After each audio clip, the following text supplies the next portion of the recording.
call the meeting to order. I just wanted to say that, welcome, and it's going to be pretty informal. We just want to, go down through, have some board comments, and then we'll have the park president give an update on kind of where the park's been this past year and where we're headed in the future.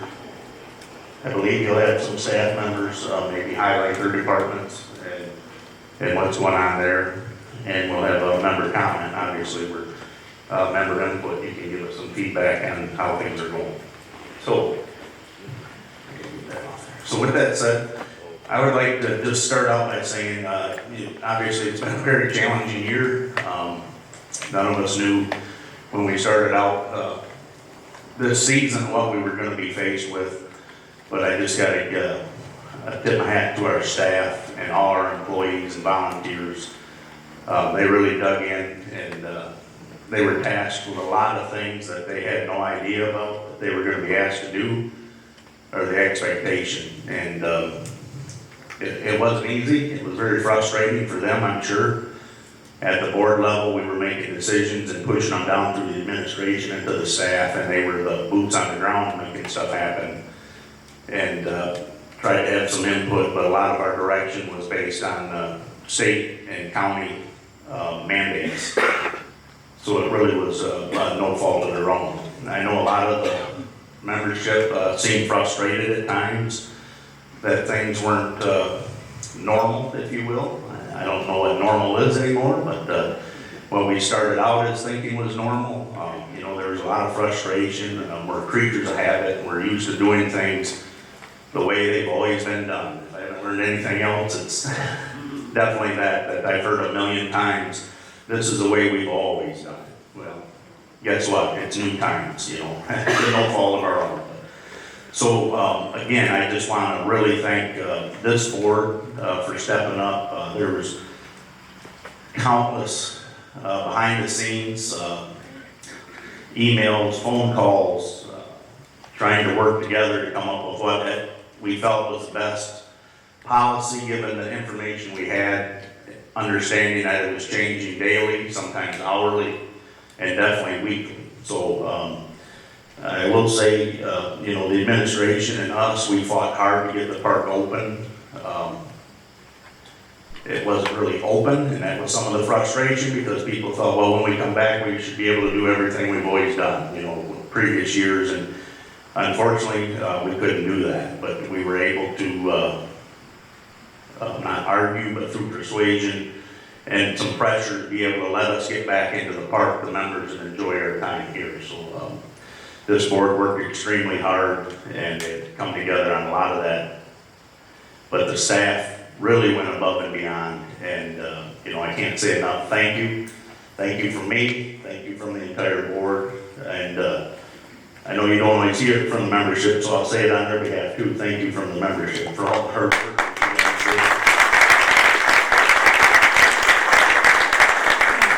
We really do have a top-notch staff here. Again, I'm sure everybody doesn't share my opinion, but that's fine. These guys, they try their darndest. They dig in and they do what's asked of them. And we tried to make the best of a bad situation. And actually, I think it turned out we've had a pretty nice year here. It's been a lot more focused, a lot more family time, a lot, all the other stuff that maybe it was a good reminder or refresher for us to restart and kind of reprioritize on what's really important. And we're not perfect. We never claim to be, but I truly feel that every member of this board that I've served with is, they try to look out for the best interest of what's the long-term viability of the park, and also the members' wants and needs. And as you can imagine, with over 2,000 sites, those wants and needs are varying as well. So we don't all share the same vision, but at the end of the day, we all have one common goal: to make this a safe and fun place to be and enjoy it and maintain our investment here. And I think we've done a great job of that, so thank you. Yeah, that's all I have to say for my report. Really, again, my 3-year term is up, so I chose not to run again because of some work requirements, but I thank you for giving me the opportunity to be a part of this board and this process. I've learned a lot, and I've come to appreciate a lot of stuff that maybe I thought I knew and I really didn't know before I started this journey. So again, thank you for that. I truly appreciate it. And now we'll have if there's.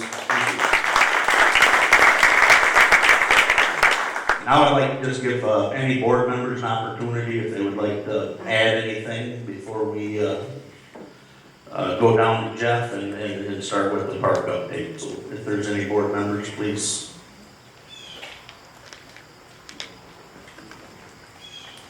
You good? Hi, I'm Ellen Carpenter, and I would like to thank Rick Day for his leadership this past year.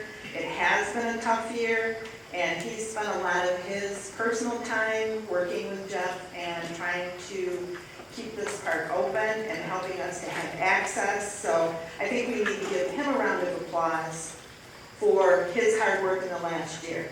I want to thank all of you for your patience through this. It's not been easy. We've made the best of it, and we really do appreciate the support that we feel from the membership. And hopefully next year will be a lot better. We're working on the 50th celebration, and we're hoping everything will be wonderful and all the events can take place. And I hope you all have a good rest of the season and see you next year. This is Brian Elling. Is this on? Okay, this is Brian. Just want to also echo Ellen's sentiments towards Rick. It was wonderful to see him lead as chair and bring us all together as a board through these trying times. So both the technology, conversations, his communication in general. And a special shout out to members that would approach us individually and collectively and ask questions. So we appreciate that opportunity to be your board and to field that information, and when appropriate, we were able to share, hey, why don't you email Jeff, email the whole board so that we can all be on the same page together and just keep that communication going. So it was exciting this year, even over and above last year, just, seeing that communication continue to increase and be better. So even in the trying times, the communication I felt was great from members being willing to come to the board and just ask questions. So thank you on behalf of the board, all the members that posed questions and were willing to just be open and honest about their feelings and what they wish to see as well. So thank you all. Anybody else? Okay. All right, we'll turn it over to the park president so he can give his update. Thank you. All right. Thank you, Rick and board. First of all, again, I'd like to welcome everybody here this morning. Important meeting to just listen to the wrap up, and then more importantly to take your feedback and your questions. Some of you, again, this has been a trying year. It's been an unusual year, but like everybody's seen throughout the country, we work together, we try to get through it. Never really had a formal, I don't think, introduction of myself, because when we started having board meetings, they were, one thing that we did learn, and the mantra that we were trying to take out of this season is, yeah, COVID stinks, but let's try and get some positives out of it, see some of the things that we can do differently and maybe better. So we learned how to do team meetings and technology and things of that nature. So for those of you that don't know who I am, again, my name is Jeff Schweitzer. I've done really 25 years of manufacturing, supply chain, purchasing, and leading organizations. I did almost 20 years in a tier 1 automotive, last 6 to 7 years leading a North American division in our purchasing team. And then prior to that, I worked my way up through the chain at that time it was Johnson Controls and Yanfeng, after Johnson Controls sold off their division. And then prior to that, I was doing purchasing and in their catalog division at Amway Corporation, and some other raw materials and chemicals background. So operational background, and then leading organizations. So that's a little bit about me, if you don't know who I am. And so with that, I'd like to also echo the comments from Rick and Brian. Members, thank you. This is my first year. I'll be honest with you, it was not the first year that I expected, and I continue to talk to the board, and I'll text Gene every now and then as well and say, and Don, none of this came up during the interview process. COVID never came up during the interview process. So the members, so thank you for your support and your patience and your grace. Board, thanks for your leadership and your guidance. Again, to Rick, leaning on him a lot, calling him after hours. Don't always have an answer for the members here, and even for staff, starting out of the gate. So a lot of time was spent with me on that. Staff, for all that you do every day, we've already talked about that, but we do have a great staff, and they made a difficult situation better. I wouldn't say perfect, because we all were working long hours and things of that nature, and working different jobs. Wearing multiple hats, which you have to do in a small organization like this, but we had non-member service people stepping up in member service and doing things, and hopefully I didn't mess too many things up in Keith's area when I was working in the public safety office. So thank you for staff. You guys have continued to do a great job and exceed our expectations. And again, I'd just like to say I'm absolutely blessed to have this job, and I'm looking forward to many years to come here. So with that, let's get rolling on some of the updates. So our mantra was trying to come up with positive things out of COVID this year. When we first started in the fall, we pulled everybody together, and what we did is kind of a mini strategic plan, and say, hey, what are some of the things that we've done right in the past? What are some of the things that we've had areas of opportunity to change? And what's some of the member feedback that we've seen in the past that we can try and improve on? So from there, we developed department goals. We had some operations, I would say we would have operational experts in departments, but that knowledge was transferred over to other areas. And so we put on the team let's come up with an operations manual. And so we're saying, why is that important?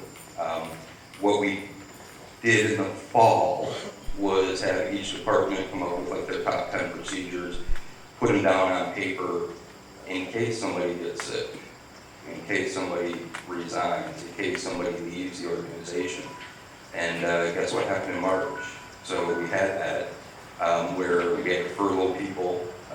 We had people doing, like I said earlier, other jobs that they weren't used to. We had obviously a COVID situation, and so we had that operational manual that we worked out in the fall. We pulled that up, and that helped us get through some of the challenging times that we had. We used that again. We also brought up some training. So from a training perspective, I know we tried to stress this past fall to do some cross training amongst departments. I know Keith's team can speak to it maybe a little bit later, and if you have any questions on the training, but he had his staff do some medical first responder training, de-escalation training. I don't know if anybody knows what de-escalation training is, but who would ever think about de-escalation at a park, right? We've actually applied that and used that in situations, and that was excellent training that Keith put on. We had some CPR training. The staff was trained in CPR, and again, we hope we never have to use that, but it was applied here earlier this summer on an unfortunate incident here at the park. But those people were trained, and they went out and did that. So we focused in on training. Another thing that we looked at from the organization was when I came in I continue to hear that, we're a campground. You're right, we are a campground, and we love this place. But we're also a business and an organization, and there are certain state, federal, county, local guidelines that we have to adhere to. And one of those items that we felt we needed some help in was in HR. So, human resources, Les Kimberly, she was doing a CFO and HR director and jumping up at member service and the rest of the team were doing these types of things as well. But our financials and our human resources with Department of Labor and hiring practices and things of that nature, we needed a dedicated HR person. So we went out, we hired that person, and we brought in, Jamie Ogama from a company that she's had 20 years of experience there, and she's helped us put some HR practices together and working on streamlining our HR. And that helped, again, through COVID.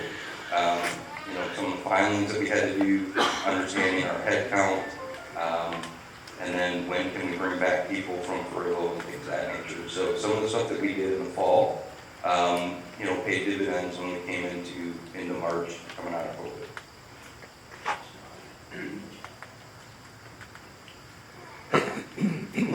Some other positive items in March, when we got into the COVID situation back to Rick's point, we rolled out a restart plan for the park.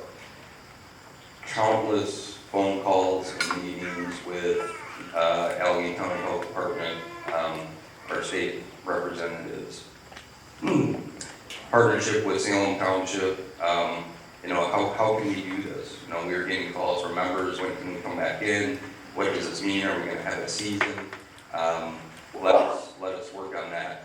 The entire team put that restart plan together, and back to Rick's point, May we had a member access where we could get members in, and then June we started to allow associates and guests to come in, and then really by July we were, I don't want to say fully functional, but we were back to as normal as we could get. And why was that important? Again, the staff helped put that plan together with our state and local representatives. And we actually had calls from other state campgrounds, RV parks, how did you do that? Because they were being told that they couldn't get in until the end of June, maybe even July 4th weekend. So again, we were blessed to be, if not the only, probably one of the only campgrounds and RV parks to get in when we did. And that was work from the staff and the board that helped put that plan together and rolled through it. Was it a perfect plan? No. We continue to have comments from members that what can we, this, we want this, we don't like this. It wasn't a perfect plan, but again, I thank you for your patience and your grace on that. We got it to as close as what we can to meet state, county, local guidelines and get people here to enjoy this beautiful park. So thank you for that. On the finances, one of the things that we've been again blessed with was the leadership, prior leadership of getting that 180-day rainy day fund. I cannot tell you how many conversations Kimberly and I were having about what's parking look like. Are we going to have enough money? Can we open? And that was obviously a concern to us because one thing that I was surprised with when I started sitting into the chair here and going through some of the information was, again, our membership dues cover about 40 to 45% of the budget. So that means 60 to 55% of the budget needs to be covered elsewhere in order to keep the park running. So if we're closed, we have the membership to pay their dues. That's got 40% of the budget covered. Yes, we were scaling back on activities, but the bills continue to come. And I'll be honest with you, it was a stressful time at the beginning of the year. How are we going to do this? We lost the entire month of May from camping, and that was about $200,000. To go back and add to revenue, to add to the budget, to keep this place the way that we want it to run. But, you know, we put some plans together. Through Kimberly's leadership, we did get the PPP loan. We got a loan for the park and for Lake Monterey Golf Course as well. And for those of you that aren't familiar with the PPP loan, again, that's to bring as a payroll protection program, and we had to furlough people, staff, and that was probably one of the toughest things that we've had to do with the staff is bring them in and say, hey, we have to lay you off for a period of time. That loan was applied for and approved, and basically it was based on 2019 levels of salary, headcount, things of that nature. So when we got approved for that, if you remember, public safety was already fully staffed. That was the only department that had 3 shifts protecting our park, watching over. They were doing regular walkthroughs at sites, make certain that doors were locked, no funny business was going on while people were not being able to come into the park. But we did have to lay some other people off. We brought everybody back as soon as we got that loan. The tough thing for the staff was we brought them back on May 1st, and I believe we allowed access to the park May 4th. So they were gone for about 4 to 6 weeks, depending on who that person was, and they were about 4 to 6 weeks behind, and we gave them 3 days, which was a task. 3 days, and here we go. So we opened up the fire hose on them, and they did a phenomenal job. From there, another positive thing that came about was, you know, we were again blessed with, as we worked with the state and county, we could start getting events coming back in. We could start opening up camping. We were allowed to open up camping in June 1st. We were allowed to, couldn't do flea markets, but through Jack's guidance, he was like, hey, what about truck sales? Everybody got their flowers, and I'll tell you, it looked beautiful on Memorial Day with everybody's flowers out there. Jack came in and said, hey, I know we can't do flea market. Can we do sales through P&G and do truck sale for flowers? Yep, we can do that.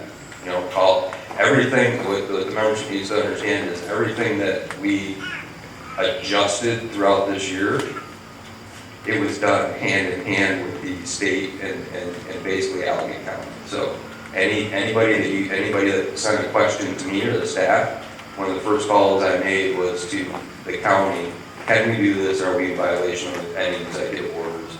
And they were phenomenal to work with. We got sales back at the store. They started to come up. Camping started to come back. You started to see a pulse throughout the park. So with that being said, operations cash, and I know Kimberly, if you have any additional questions on finance, we can ask Kimberly when we open it up here. But we made these statistics and announcements last night at the board meeting. Operations cash right now is up 38% over the prior year. That does include the PPP loan that's in there. But again, think about where we were at in March. We didn't know if we were going to have a season. We didn't know where we were going to be from a cash perspective. Employees were worried they were going to get paid. That 180-day fund was phenomenal. Operation cash is up, and income to date is down only 1%. And again, I highlight that where I come from for 25 years has been profitability. You gotta make 100,000, you gotta make 500,000, you gotta make $1 million. That's not what this park is, and that's not how we're functioning. But anytime I see a loss on something, it's very challenging for me to accept that. But 1% down, we're basically $10,000 off this year from where we were at last year. In May, we were off $250,000. That's what we were looking like in May, off $256,000, and $200,000 of that was camping. So again, we've been blessed financially with the members on the dues and everything that you do to support the park. Kimberly's leadership in the finance area, great job by everybody, and we thank you for that. You may have seen a little building across the lake there. I had a member come in and ask, why are we building a prison on the lake shore? And I said, well, it's not a prison, but the FEMA building is going up. It was off our timeline. It still is off our timeline. Originally, we were hoping to get in there in December of this year. And then when I say get in there, take occupancy by December. But again, if you remember when we had all the state shutdowns, supply chain, everything, construction materials, those all died and they stopped for about 4 weeks. And then you have to restart everything. So it is getting back on track. We were originally told maybe around March we could get in there. I think we're targeting February where we can take occupancy in the building. So you see the roof coming up, the exterior is starting to get painted, and we'll start working on the inside. And it's going to be a beautiful building. We're going to have 4 activity rooms down on the bottom. We're going to have an open space for, 4 games like shuffleboard, things of that nature. The library is going to move in there. And then upstairs, you're going to have a multi-purpose room where we'll hold the board meetings when we can officially start holding them face-to-face again. The boardroom will be there, and then we'll have a warming kitchen, and then we'll start renting that out next year as well for family gatherings, weddings, things of that nature. There's going to be a beautiful deck on the back that overlooks the lake. One of the questions, or some of the questions that continue to come to us is, what can we put in there? Hey, there was an old shuffleboard, can we put that in there? Hey, can we get a pool table? Can we get some bar high tops? Can we get a tiki bar? I don't believe in a tiki bar in there.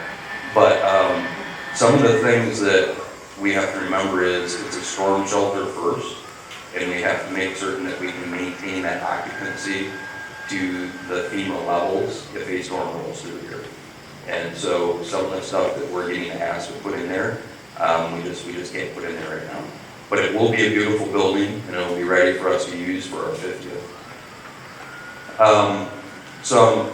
Some really good comments from what Nikki did this year on recreation and events, specifically on pools and getting those events back. Again, she would give me a list. Here's what we want to do the usual call. Hey, here's some of the things we can do, can't do. Apologize, we couldn't get flea markets this year. That was the one that Allegheny County and myself continued to butt heads on, and that one we just couldn't get through. But a lot of the other ones, the activities, the garage sales, Christmas, there was a lot of questions, are we going to have Christmas this year? And I'll be honest with you, I was not going to be the guy that's going to cancel Christmas at the same time. So I was just not going to be that guy. So we pushed hard for a lot of those. Pools, a lot of good feedback on how we handle the pools this year. And if you're not familiar with that, we reduced the capacity of the pool to allow people to come in, do some social distancing. You can lay your towels out over here. The Schweitzer family can lay their towels out over here. You're outdoors, the sun and the virus and open air. That was handled really well this year and really well received. We got comments with, hey, little Johnny, who's 4 or 5 years old, who normally would just get trampled in that pool or the splash pad area, actually has room to play. Time limit, we put a time limit on that. So that one was very positive for us, as well as getting some of our stuff back. So Nikki's hard work in those areas paid off. And again, mantra, how can we do things better next year? We're going to try and that's one of the items that we'll probably carry forward next year. We're going to talk about that in the fall, is address our capacity at our pools, address a time limit on that, and then just rotate. We got a ton of positive feedback on that. Ben's team, from a maintenance standpoint, hey, how's the pool cleaning going? Did we have any accidents in the pool. I want to say 2 accidents all season, and that was it. And less chemicals, easier to clean up, less time that his team had to spend. They could go there, they could clean it up to the standard that they needed to, they could move on to another area. So that was a positive item. Flexibility between our membership and the park. So as soon as we started calling and making the communications that, hey, we're closed, we can't let you in. That was about the same time renewals were going out. Hey, am I gonna get charged with renewals? Kimberly and myself and the staff sat down. We need to be flexible with the membership. So, we pushed due dates back. We pushed, the site cleanup dates back. We eliminated the finance charges. We took your guys' feedback and said, how can we do this? So I felt that was a positive interaction between the park and membership as well. And I hesitate to bring this up, but I'm going to. We got a ton of calls with members that I don't know how to pay online. I don't know how to do this online. And as soon as we walked members through how to do this over, over their computer system, they stopped paying in checks and coming in with cash, and they learned to pay online, and they're like, this is so much easier. Yeah, it is. It's so much easier. So again, more positives that we're trying to bring out of this. Lake study committee. So I remember during the transition with Gene last fall, we met with Restorative Lake Services and PLM, who take a look at our beautiful lake behind us, and they work on that, and they provided some recommendations. They came with a list of recommendations. We pushed back on some of them and said we think there could be some additional recommendations and give us an idea on cost. It took us a little bit to release that to the membership, so I apologize for that, but as soon as we got it out there, instant feedback on I want to help. So we put a committee together. I know Paul Pepple and myself sit on that committee, and through Paul's as the board liaison, through his leadership and guidance, we're going to come up with a lot of really good recommendations. That team is really looking at everything to make certain that our number one asset there is sustainable, it's safe, and it continues to be a beautiful asset to the park. So they're going to come up with a ton of recommendations, and then it's going to be up to the board and myself and the team. What can we implement? What should we implement? How quickly can we implement? I'll be honest with you. I think Paul will correct me, but I think we've talked about 10, 20 different items. Are we going to be able to do all of them right away? Everybody wants them done right away. No, we're not going to be able to do them right away. But one of the things that I've worked with in the past is putting things down on what we call a roadmap. So what can we do today? What can we do maybe in 1 to 3 years? What can we do 10 years out? That's the roadmap. And so let's put these ideas on a roadmap and understand the costs and then how can we do that. So there's going to be a lot of good things coming out of that Lake Study Committee. COVID update.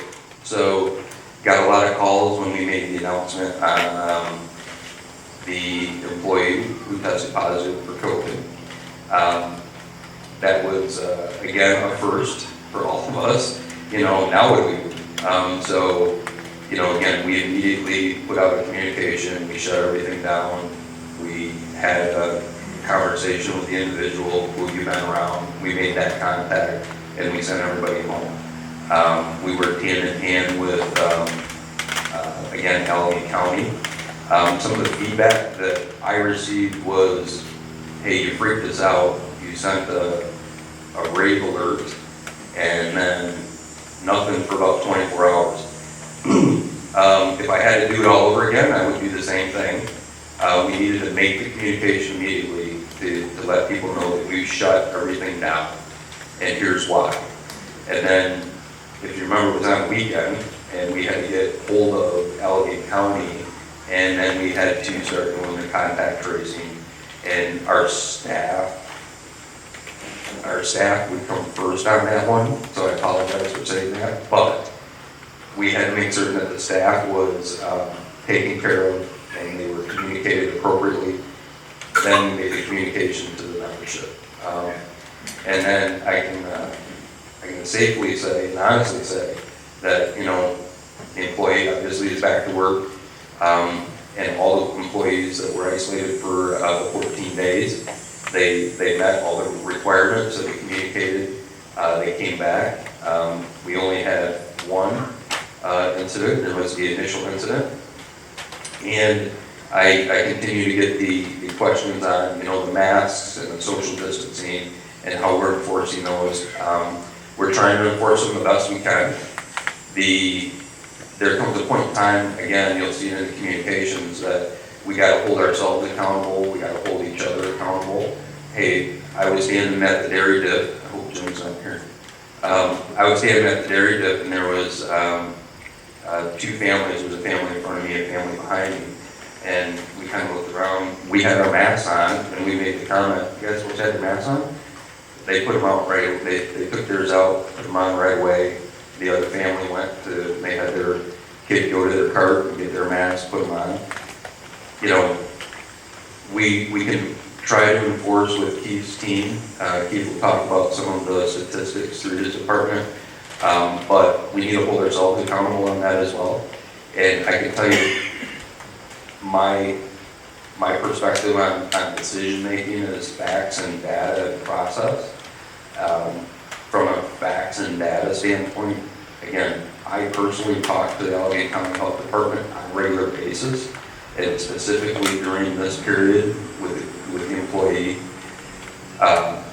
who tested positive, and then even follow up, and even today when we continue to have a conversation, there has been zero.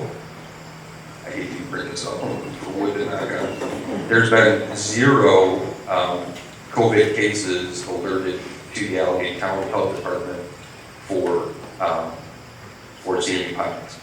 And that's been the communication that I've gotten from Allegheny County. So the signs, the communication, the membership holding each other accountable, it's working, we appreciate that. Can we do better? Yes, we can do better. But so far it's working, and we've been blessed to only have one that we've been communicated to that we know of that's been out here at Sandy Pines. I would say, again, the last thing from a positive standpoint, well, there's been a ton of positives, but that I would like to highlight is, again, when we were struggling with staffing, members who picked up the phone, sent us emails, can we volunteer? Spectrum modems. Hopefully everybody, I know our volunteers have called everybody out here if you're eligible for a Spectrum modem. Hopefully you guys have gone on and have gotten your new modem. But the volunteers, Spectrum modem, reminder for the voting today, right? We've got volunteers that are doing the polling. We've had volunteers that sit at our member service desk. Thank you for all of that. That's been a phenomenal positive, where people have stepped up and said, we see you guys short-staffed and struggling, and they've offered, they've stepped up, and it's been great. So we thank you for that. Opportunities that we still have untapped that we need to work on and get better at. I would say staff efficiency. We have a lot of, because we are a playground, we are a campground here. Some people's playgrounds, and we push a lot of paper here. Our IT systems are old and inefficient, and we have 5 or 6 of them that we have to. They're just very clunky and they're very inefficient. So to help the staff do their jobs better, we got to look at how our IT systems are and fix that. We have some projects that as soon as we heard that we were going to potentially close, and we didn't know if we had a season, some projects we shut down right away, we didn't touch this year. So Some of the highlighted projects that we got to dust off are that bridge between phase 3 and phase 6. Again, if you remember, that was brought up due to a safety reason. You know, we have carts crossing that busy street. I think it's 26. I'm just learning my roads around here. We did reach out to the road commission, and the volume on that road and the traffic on that road has gone up. So we need to make certain that people are safe. So we got to dust that one off. Steve is working on a camera reading system to allow easy access to come into the park. Another positive thing that came out of this was how can we make that entrance better? You know, we did the communication, and a lot more people said, hey, listen, I don't know how to do a guest pass online. I don't know how to do it on my web access. We figured it out, and the guest passes at the gate significantly increased, and it allowed people to come in. All they had to do was hold that up, clicker, boom, you're in. And we got rid of the exchanging of paper. So I know there was some, I would say, heartburn on the fee that we put out there if we had to do that interaction. Again, got the members' feedback and reduced that. But a lot of people learned how to do that online. Based on a review, we may need to take a look at a drain field upgrade. So that's a project that we got to get on the list. And gas pumps, those gas pumps are old, and that's a lost source of revenue for us. And so we want to get those gas pumps taken care of. And then I would say the last two, Spectrum, we've talked about that a little bit. So those modems, feedback that I've gotten is the modems are great. They're faster, connections are better. Where we're finding issues from the members are the members are still having problems even after the new modems are out. Your routers, check your routers. If they're 5, 6, 10 years old, you may need a new router, and that's where it is failing. And then the Spectrum service calls, we've got to get better updates or better service from Spectrum on that as well. And we've required Spectrum to do an annual meeting with us in the fall, and they laxed on that for the last couple of years. So we need to bring them back to the table, and we're your customer, and we need to service us better. And I think one that's near and dear to a lot of people's hearts are what's going on with pools. So pool committee, we need to get that committee dusted off. We did a lot of good work on that, and then again, a lot of the committees just kind of paused this year because of being able to meet. Can they meet remotely? Can they meet in person? We got to dust that off as well and get that back. So that's what I have for an update right now. I guess we can open it up for any questions or comments. We have a mic out there. We're going to do a runner. Do we know? Oh, we have a mic out there. We have one down here. Okay. Thank you, Jeff. Thank you. So, like you said, stepping in, they say baptism by fire, but Jen did a wonderful job for the first year. Having no idea what he was getting into or what he agreed to quickly evolved into something else. But we thank him. He's done an awesome job, and I think we can probably say that we're on sound footing and in a great direction for many years to come. So thank you, Jim. Okay, anybody that would like to ask staff, make a comment, please step up to the mic. And again, we want to hear your feedback. This isn't a debate schedule or anything. You can be respectful, say your comment. We'll try to answer it if we can. If we can't, we'll get that information at a later time. So anybody who would like to address the board, please step up to the mic and we'll go from there.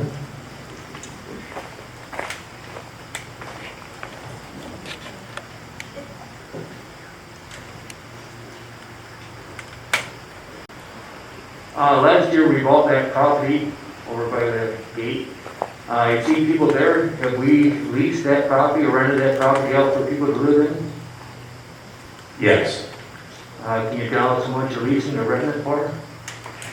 I don't know if we're gonna get into all the, I'll let Jeff handle it. So again, back to Rick's comment, I won't give you the specific, but it's basically enough to cover our costs until we figure out what we're gonna do with that. The long-range planning committee met last week. We have some ideas on what we might wanna do with that property.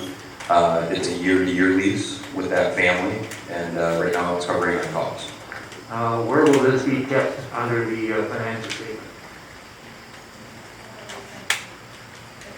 It's under lease and income, Lease and income. yes. And what happened to all the bike racks at the CZs? I never got around to painting them, they're still behind the job. Are you gonna, if you can't replace bike racks, are you gonna put up a sign where designated bike parking is? No, I haven't thought about it, I'm gonna give the bike racks back out there for you there. All right, thanks. Yeah, so the question from Larry was, bike racks. So we had bike racks in front of the CCs, those were not put out this year, we didn't get a chance to paint them. And can we get a sign out there designating where bikes can go? So Ben and the team will work on that. So you don't need to replace the bike racks, you just need to get them painted and put back out. Anybody?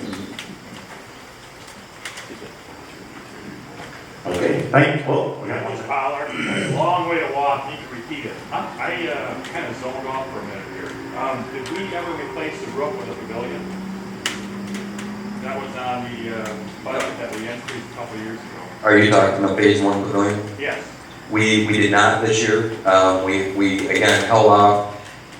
We had our plan on items that we were gonna do this year, and we just paused on a lot of the stuff that was on that project list.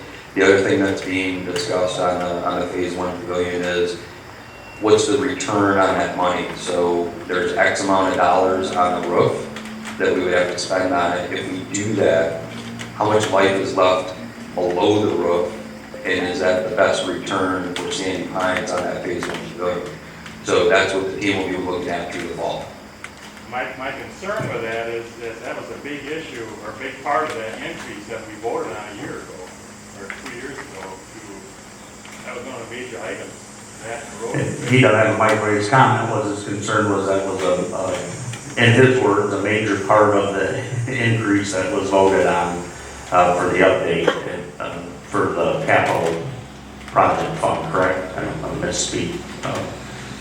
Not that I've ever done that, but, yeah, and my understanding was, and Nick can correct me if I'm wrong, there's several board members that were here, that was not a specific list, there was items that were identified as potential needs, but I don't remember it being specifically that if this is passed, these items are gonna be done. I know it was on the list, and I think that's one of the things that Jeff said, the original question was the roof gonna be replaced on the pavilion? And then Jeff explained the process that they're going through to see if that's gonna be money well spent. So that's where we're at as of today with it. So hopefully that answered your question. Thank you. Anybody else? I'm Gordon Miller from Phase 5. I got a comment and kind of a question. I've noticed this year, more than any year, teenagers driving very recklessly. We almost had a girl do a turn right in front of us on Christmas night. People following each other too close, a cart in front of them screaming on the brakes, and I don't know, it seems like the teens are crazy this year. Not that I'm an old guy, you know, so I don't know if there's more teens because parents are staying home, working from home, or it just seems like we've seen the public service people out more than we have this year. I understand that there's less, but I was just concerned about it, so. Thank you. And, but we appreciate that, and that has been a comment that we've received, and then they're working towards that, and it's always a balance, right? Because half of us say, you know, get off my lawn, and the other half are the ones that complain that there's over enforcement. So enforcement is education, we get it, and they're working to that, so thank you. Anybody else?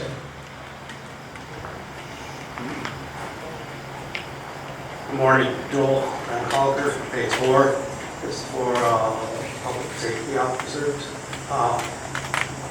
Just wondering now that they're armed, how many times they've had to draw their weapons and the intent to use them?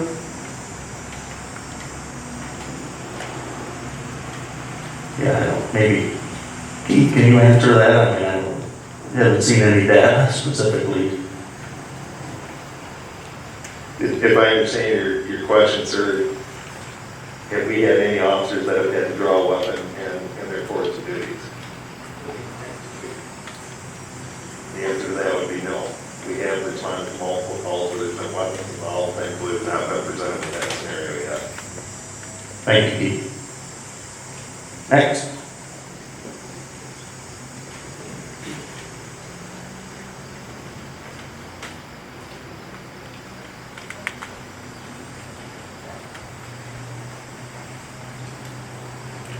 Anybody else? Okay, hearing none.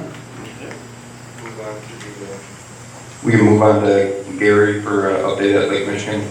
Absolutely. Lake Monterey. Gary thought he was gonna get out of here. Did you see him smiling over there? All right, so we'll hand it over to Gary Peters, who handles the Lake Monterey golf course, and he'll give you an update.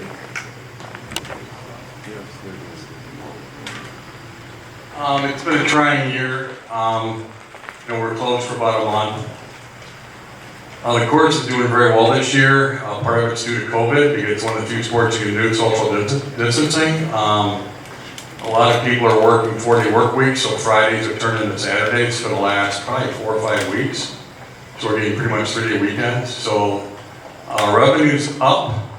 Beer sales and food sales and clothing are down. It has picked up. People are getting more comfortable touching stuff in building and shopping for merchandise. The well's working phenomenal. We had some problems. The pipe broke when the well was put together, so it probably put about 30 yards of stone and dirt in the pipes. So we flushed about 30 heads out this spring, but it's working great now. The golf course was built by homeowners. I mean, it wasn't built by a construction company, so there's a lot of, I don't want to say it. It was built so-so. And as we get more rounds, the tee boxes are too small. The former owners didn't have the money, the resources, for whatever reason. A lot of thatch wasn't removed, a lot of vertic cutting stuff you do your home lawn was not done on the golf course. So a lot of our approaches are bent grass, which create about 3 to 4 times more thatch than bluegrass lawns do. Took a hit this year as we dried the greens out to make them faster, more playable. Some of the approaches, we had thatch issues. We recognize the problem. We're going to aerate them really good, put soil on top of them. What happens with thatch is like a sponge. If it's too thick, the roots just stay in the thatch layer. They do not go in the soil. And once that sponge dries out, which is dry out in a day, the turf just gets toast. So I probably have 4 or 5 spots, maybe 10 foot around. We've addressed it and we'll take care of it this fall. We started already on that. I want to thank my staff. It's been a trying year. People are great now, but the first month and a half, the public and members didn't know whether to wear masks. So that was really trying, but we're over that. And a lot of volunteers this year to help with different outings. They were both full.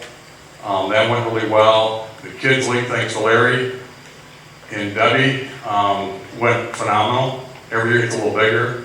We started cornhole this year. The first 4 weeks we had no kids. Yesterday we had 12. So the adults have been good, so that's picking up. Overall, the course has been really well, the play, and I'm hoping August right now is going to be better than July, revenue-wise, if the weather holds out. September, with no football, on TV, a little bit, high school, college, I'm expecting a phenomenal September as long as the weather holds. Beer sales were down in July. When it starts to hit 90, 85, people don't buy as much beer. Not that it was down a lot, but it was noticeable. But overall, the course did quite well from the problems we had in the spring. Luckily, that first month of April is not a big revenue maker for us. It's only affected me about $7,000. We more than made that up. One thing we didn't do is we raised greens fees, and if you look at the thing you voted on, we could have raised this, we could have raised the assessment due to CPI, we didn't want to do that. We put the burden more on the golfers now, so the golfers are paying more to play golf. So that was kind of one of our decisions. We had a golf committee meeting, and Kimberly was there, Jeff was there, thanks for being there. It was the second one we had, a lot of good questions, a lot of new committee members that just didn't know how the finances work. Some of them realized it's a little different operation. We do have a 10-year, 14-year capital equipment purchasing program. But they did not, we're not familiar that we had that. Overall, it's going really well. I'd like to thank Carol Grott. She put in, I think, 10 or 12 years. She retired in Florida. The wrestling staff's picked up the slack, and it's going really well. So, any questions?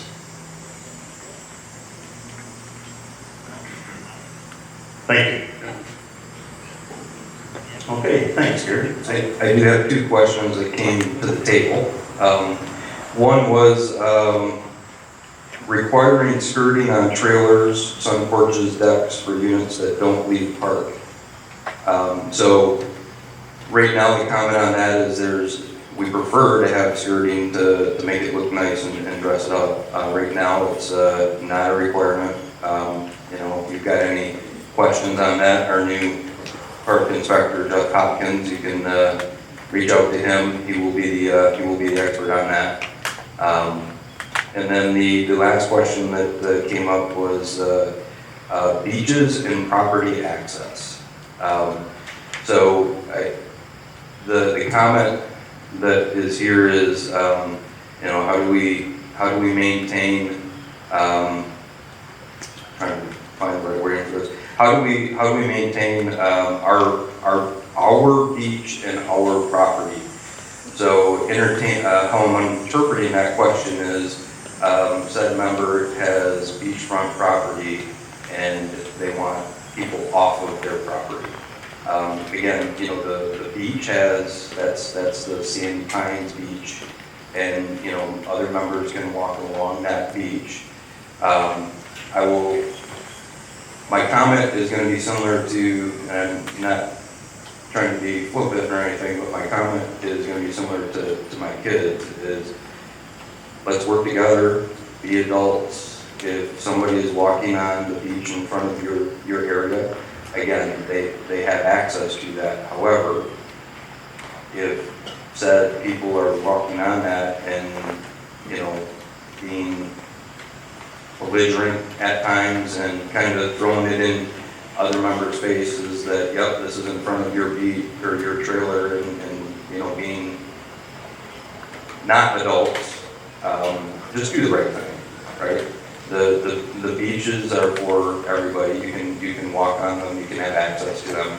If you have a friend that's next door to somebody, then go sit with your friend next door rather than on somebody else's area that might take that as an issue. So I guess the best thing I can say is try and continue to be kind to each other and work through those resolutions. And then if you need to, place a call and we'll try and help you work through it. Those are the last two questions that came up, so thank you. Okay, great, thank you, Jim. And then it goes without saying, we continue to say it, but, we should be kind, it's just the right thing to do, Good, well, that brings us to the conclusion of our meeting. Again, I just want to thank the staff for doing an awesome job. I've said it repeatedly, you guys make us look good, so keep up the good work, and you guys are awesome. You've been tasked with a lot of responsibility that not always necessarily what you signed up for either, but you've always adapted and moved on. And again, I just want to thank this board for working with me, giving me the support, and to help and to hopefully do what's in the best interest of the long-term viability of the organization and the membership, and not just what's in it for me today mentality. So again, thank you, and thank the members for their support as well. We realize that there's a little negativity, and sometimes, that small percentage of people that makes the most noise isn't really the majority of the park. As everybody's related to me, we can't tell you how appreciative I are when we see you in the park and you get the thumbs up or the pat on the back or keep your head up or keep moving in the right direction, you know, we get it. Just because you guys aren't out there screaming at the top of your lungs doesn't mean you're not recognized. So we appreciate you as well. Thank you and have a great day.